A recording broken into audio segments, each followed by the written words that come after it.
Bonjour mes chers petits, ça va? Vous allez bien? J'espère que vous portez bien, que vous prenez soin de votre santé, que vous brossez les dents et que vous lavez les mains aussi. Alors aujourd'hui, on va essayer de lire une histoire tous ensemble pour le mois d'avril. Alors l'histoire est sur le nom Les meilleurs amis du monde. Les meilleurs amis du monde.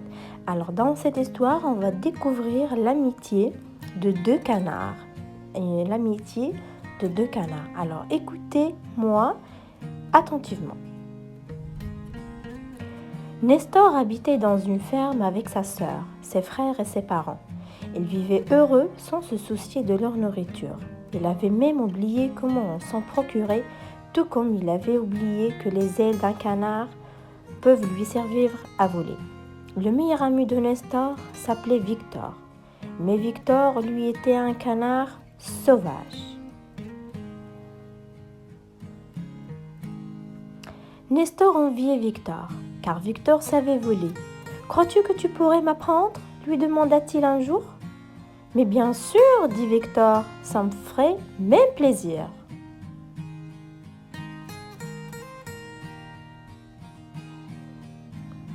Et aussitôt, il commença à expliquer à Nestor les premiers rudiments du vol.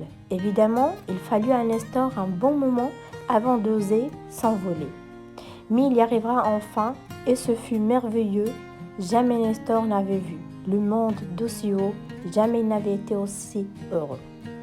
Nestor avait encore toutefois beaucoup à apprendre. Ce fut une période formidable. Nestor découvrait un univers nouveau. Il volait chaque jour un peu mieux, et son amitié avec Victor devenait chaque jour plus forte. Victor et Nestor ne se quitteront pas de tout l'été.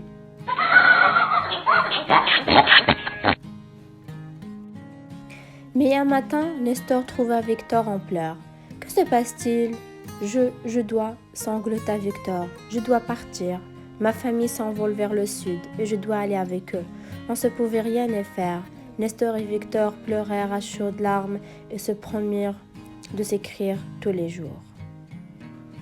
Lorsque Victor et les siens s'envolèrent pour le banc, Nestor se demanda un court instant s'il n'allait pas partir avec eux, mais il savait que sa famille ne comprendrait pas et qu'elle aurait trop de chagrin. Jamais Nestor ne s'était senti aussi seul.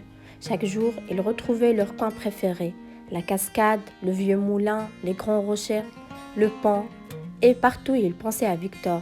Il n'avait plus faim et tomba bientôt malade. Ses parents s'inquiéteront. Un jour, sa mère eut une idée. « Si Victor te manque tellement, dit-elle, que dirais-tu d'aller tous ensemble vers le sud pour lui rendre visite ?» « Mais ce n'est pas possible, soupira Nestor. « Pourquoi ? Parce qu'il faut savoir voler pour aller vers le sud. Et vous ne savez pas. Eh bien, il suffit que tu nous apprennes. » Nestor ne croyait pas ses oreilles. « Vous apprendre à voler ?» balbutia-t-il. « Bien sûr. Pourquoi pas ? »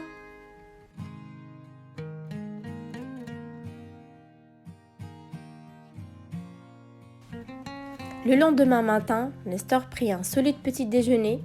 Sa mission lui semblait si importante que pour la première fois depuis longtemps, il cessa de penser à Victor. « Allons, allons, au travail !» hospila-t-il, en place pour la première leçon. Ce n'était pas si facile d'apprendre à voler, mais heureusement, la famille de Nestor avait de bonnes dispositions. À la fin du cours, Nestor était satisfait. « Je pense que bientôt vous saurez voler. Il y a encore du travail, bien sûr, mais nous y arriverons. »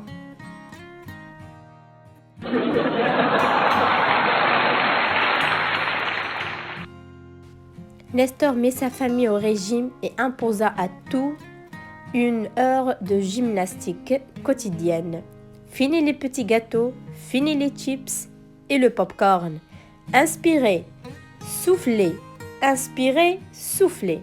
Nestor constata qu'on pouvait aussi beaucoup s'amuser avec sa famille. Bientôt, tous purent convenablement voler et ils ne tarderont pas à comprendre pourquoi.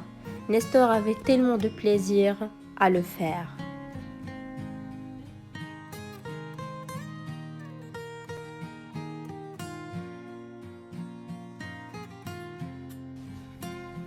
Les mois passeront. Toute la famille de canards faisait maintenant merveille. Chaque jour, ils apprenaient quelque chose de nouveau. À la fin, Nestor s'aperçut qu'il n'avait plus le temps de penser à son ami, Victor. Mais il n'était pas triste, car il savait au fond de lui que Victor était son meilleur ami et qu'il le resterait toujours où qu'il soit.